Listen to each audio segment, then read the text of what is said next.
요즘 쇼핑 거의 다 온라인으로 하시잖아요. 그쵸? 근데 참 이상하게도 유독 한 곳은 여전히 주차장 들어가는 길부터 계산대까지 길게 줄을 서야만 해요.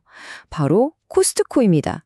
아니, 온라인 쇼핑이 이렇게나 발달한 한국에서 사람들은 왜 기꺼이 이 불편함을 선택하는 걸까요? 오늘 이 코스트코의 역설 뒤에 숨어 있는 아주 강력한 성공 방정식을 한번 제대로 파헤쳐 보겠습니다. 정말 흥미로운 질문 아닌가요? 솔직히 생각해보면 좀 이상하죠. 클릭 한 번이면 다음날 새벽에 문 앞까지 배송해주는 세상인데 굳이 시간 내서 직접 가야 하는 이 창고형 매장이 이렇게까지 사랑받는 이유, 이 커다란 물음표가 바로 오늘 우리가 풀어낼 이야기의 가장 중요한 핵심입니다. 사실 코스트코는요, 하나하나 뜯어보면 이건 뭐 고객을 일부러 오지 말라고 하는 수준이에요. 일단 돈 내고 회원이 되어 들어갈 수 있죠. 결제는요, 지정된 카드, 바로 현대카드가 아니면 현금만 받아요. 게다가 상품들은 어떻고요? 1인 가구는 뭐 엄두도 못 낼 어마어마한 대용량 뿐이잖아요. 그런데도 왜 소비자들은 이 모든 불편을 기꺼이 감수하는 걸까요? 자, 그럼 지금부터 그 거부할 수 없는 매력의 비밀을 하나씩 열어보겠습니다. 도대체 코스트코는 어떤 강력한 힘으로 고객들을 끌어당기고 있는 걸까요? 그 비밀은 바로 이 세 가지입니다. 첫째, 독점 상품. 둘째, 압도적인 가성비. 그리고 셋째, 쇼핑을 탐험으로 만들어버리는 보물찾기 경험. 이 세 가지가 어떻게 서로 맞물려서 유기적으로 작동하는지, 그래서 어떻게 평범한 고객을 완전 열성적인 팬으로 만드는지 지금부터 자세히 들여다보겠습니다.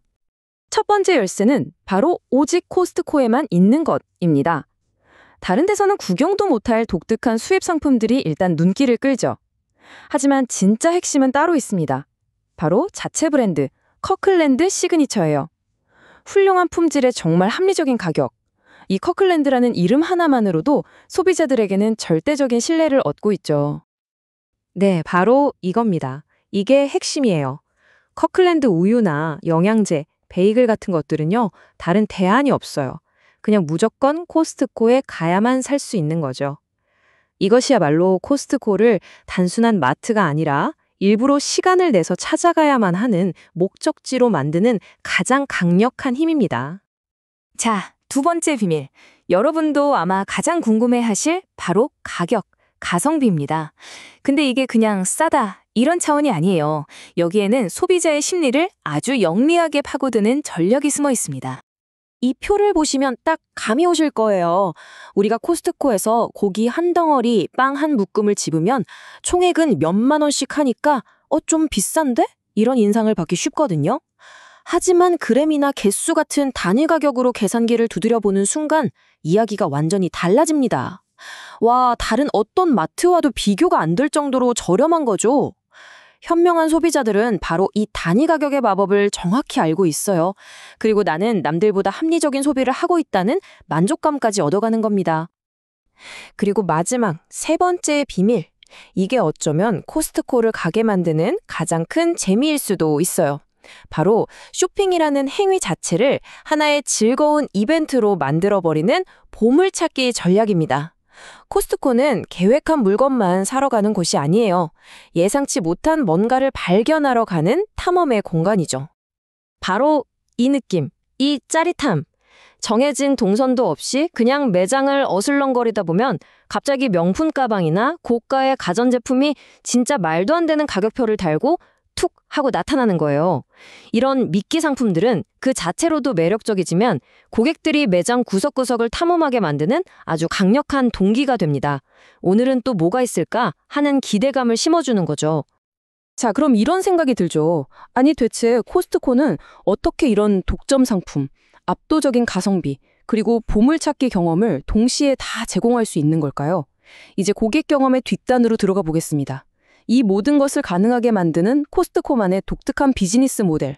말하자면 코스트코의 엔진룸을 들여다볼 시간입니다. 코스트코 비즈니스 모델의 심장에는요, 진짜 모든 유통 상식을 뒤엎는 철학이 하나 있습니다.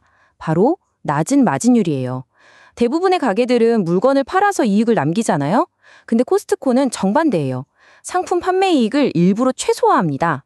상품에 붙이는 마진율을 최대 14% 정도로 아주 엄격하게 제한하죠.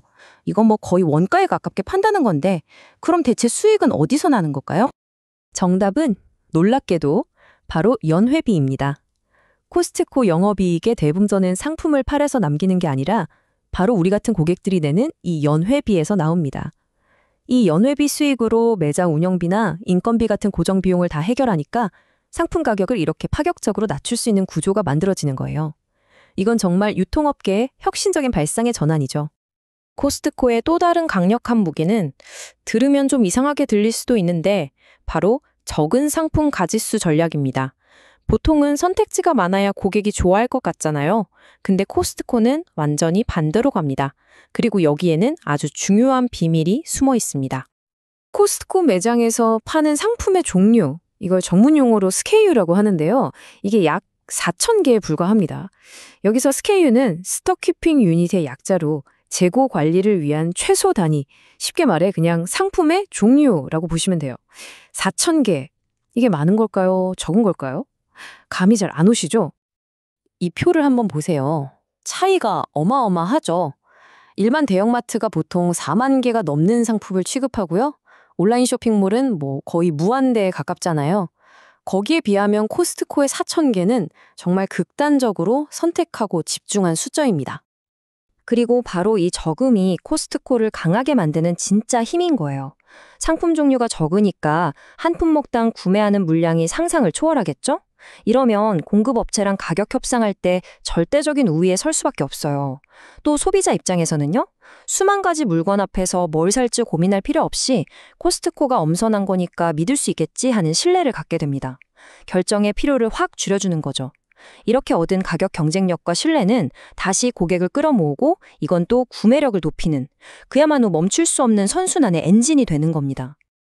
자, 이렇게 강력하고 독특한 비즈니스 모델을 갖춘 코스트코. 한국 시장에서는 거의 무적처럼 보이는데요. 과연 코스트코의 아성을 위협할 만한 경쟁자는 정말 없는 걸까요? 가장 대표적인 경쟁자, 바로 이마트 트레이더스가 있죠. 연회비가 없다는 큰 장점이 있지만 소비자들 머릿속에 있는 이미지는 좀 달라요. 코스트코는 독점 상품과 보물찾기라는 특별한 경험을 위해서 기꺼이 돈을 내고 찾아가는 목적지 같은 느낌이라면 트레이더스는 코스트코의 가성비 좋은 대안이라는 인식이 아직 강하죠. 이게 바로 고객 충성도와 방문 빈도에서 결정적인 차이를 만들어냅니다. 사실 예전에도 우리나라에 코스트코랑 비슷한 창고형 할인점들이 있었어요. 근데 대부분 실패했거든요. 왜냐하면 그 정돈되지 않은 창고 같은 분위기를 한국 소비자들이 별로 안 좋아했어요. 하지만 코스트코는 달렸습니다. 한국에서는 절대 구할 수 없는 독점 상품이라는 그 모든 저항감을 뛰어넘을 만큼 아주 강력한 무기를 갖고 있었던 거죠. 코스트코는 지난 30년간 한국에서 그냥 물건만 판 게 아닙니다. 성 주위에 누구도 쉽게 넘볼 수 없는 깊고 넓은 해자. 그러니까 경쟁사들이 침투할 수 없는 강력한 방어벽을 쌓아 올린 거예요.